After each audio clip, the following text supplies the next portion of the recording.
Some of you may be considering upgrading your S9 Plus to the new Galaxy S10 Plus that Samsung just announced. Or maybe you're thinking of buying the S9 Plus now that the S10 is out so you can get a better deal. Which one should you buy? We're comparing them both here to find out. So starting with the back, you can already see a huge difference in design between the two phones. They're about similar in size, but of course the camera module is no longer vertical like the S9 Plus over on the left. Instead, now you have a horizontal camera setup, and that's quite similar to the Galaxy Note 9. And of course, you can also see there's two cameras in the S9 Plus, whereas the S10 Plus has triple cameras. So one of the new things is a 16 megapixel ultra-wide camera, which is paired by the same exact 12 megapixel standard lens with a variable aperture and a 12 megapixel telephoto lens. Those two are the same as the ones on the S9 Plus. So really that extra ultra-wide 16 megapixel camera is what's new there. Gone is also the fingerprint sensor, which leaves a pretty minimal looking back on the back of the S10 Plus. It's now built underneath the display here. It's called an ultrasonic in-display fingerprint sensor, and now you can unlock the phone just by tapping this area, and boom, voila, it's unlocked. Of course, if you want a better visualization, that's what it looks like. And all you need to do is place your finger there and it unlocks. And that's super secure, more secure than the fingerprint sensor on the Galaxy S9 Plus. So you can use it for payments with Samsung Pay, and it's FIDO Alliance approved. So now going to the displays, it's a 6.2-inch AMOLED screen on the S9 Plus, but it's a 6.4-inch dynamic AMOLED on the S10 Plus.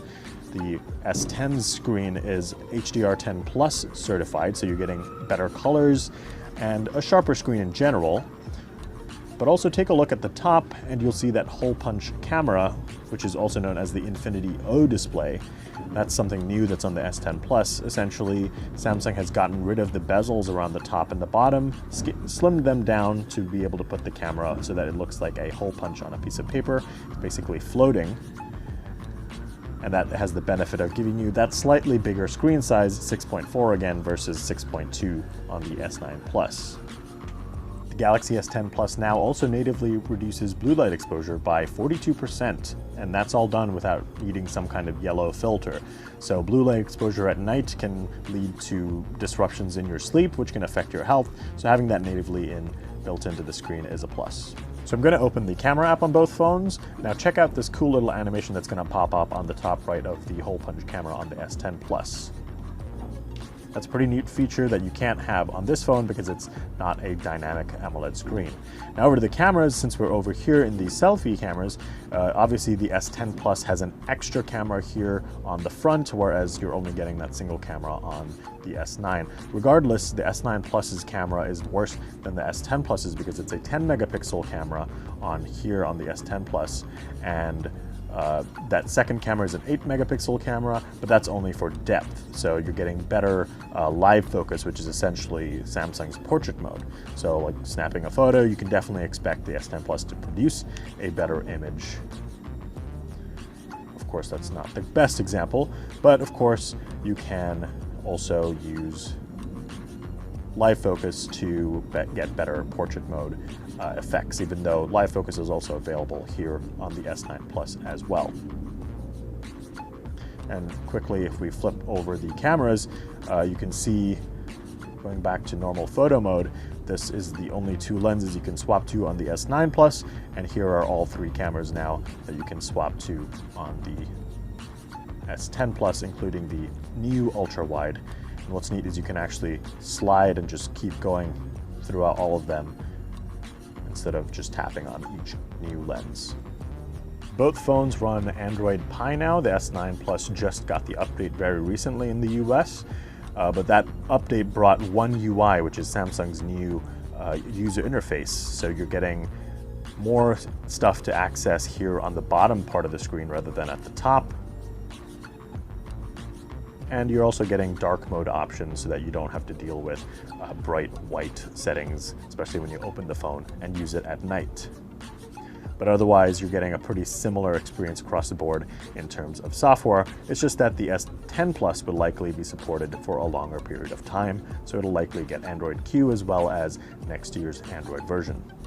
Specs-wise, there are also just major upgrades as well on the S10 Plus. You're getting a Qualcomm Snapdragon 855 processor, so you're getting much improved speeds.